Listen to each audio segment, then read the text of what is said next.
In today's video, I'm going to teach you how to uninstall an app in Odoo. We'll walk through a simple 3-step process so you can clean up your workspace and remove any apps you no longer need. I'll explain what you're seeing on screen and give you a few tips along the way, so even if you're new to Odoo, you can follow along without any trouble. First, start from your main Odoo dashboard, the place where you see all your installed applications as tiles or icons. From here, go ahead and click on the Apps menu.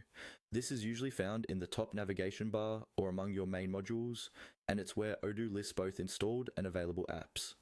Clicking on Apps takes you into the area where you can manage everything related to applications, including installation, configuration, and in this case, uninstallation.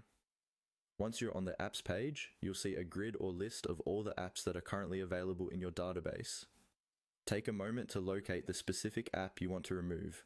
You can scroll through the list or use the search bar at the top to quickly find it by name.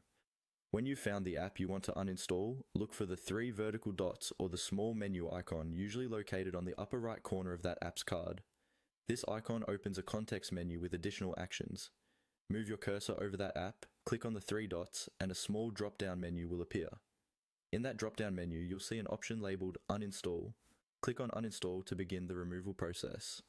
Odoo may show a confirmation message asking if you're sure you want to proceed. This is your chance to double check that you've selected the correct app, because uninstalling will remove its features and, in many cases, its related configuration. If you're confident with your choice, confirm the action. Odoo will then process your request, which might take a few moments depending on the app and your system.